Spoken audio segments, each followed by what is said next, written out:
They found a note at the bottom of the ocean. What it said was horrific. On August 12th, 2000, the Russian Navy began a huge training exercise up in the Barents Sea, way up in the Arctic Circle. It involved 33 warships, including one of their most advanced nuclear submarines, the Kursk. This thing was massive, over 2 football fields long, built like a tank. They literally designed it to survive a direct torpedo hit. It was the pride of the Russian Navy. The plan was to run mock war games, no live weapons, just dummy torpedoes, simulated combat stuff. And at around 11:27 a.m. that morning, the captain of the Kursk radioed in to say they were preparing to fire 2 of those dummy torpedoes. And then, silence. What no one knew was that one of the Kursk's real torpedoes had exploded. The blast set off a fire in the front of the sub, but because the ship was so well built, it actually held together, at least for a few minutes. Then a second explosion ripped through the front half of the sub.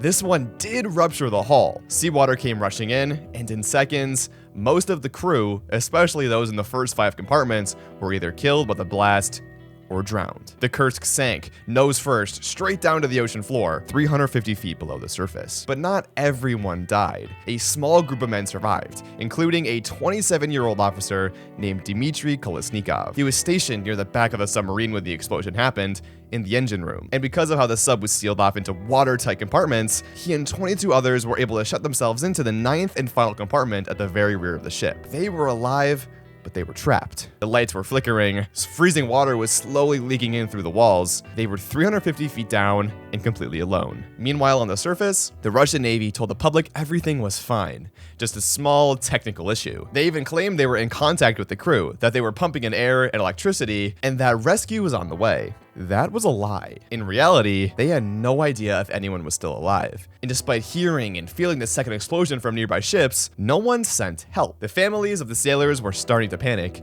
They were calling the base, demanding answers, but the Navy said it was just rumors. Behind the scenes, other countries including the US, Norway, and the UK were offering to help, but Russia kept turning them down for 9 days. And while all of that was happening, Dmitry was down there, writing. He pulled out a pen and a small piece of paper and started documenting what was happening. Even as the temperature dropped and the sub went dark, here's what he wrote. "We are in the 9th compartment. Everyone is calm. We're waiting for rescue." An hour later, he added, "I'm writing blind. There's no chance of escape." And his last words on the notes were, "No need to despair.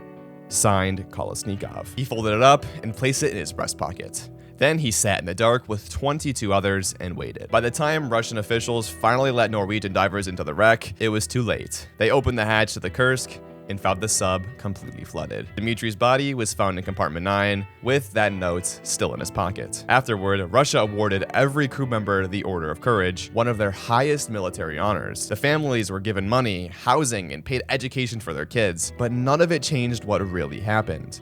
2 nearby ships felt the explosion, they reported it, and still, nothing was done. Experts believe that if help had arrived sooner, Dmitry and those 22 men could have been saved. Instead, they died in the cold, dark silence of the ocean, with nothing but a pen, a piece of paper, and a little bit of hope that someone might still come for them.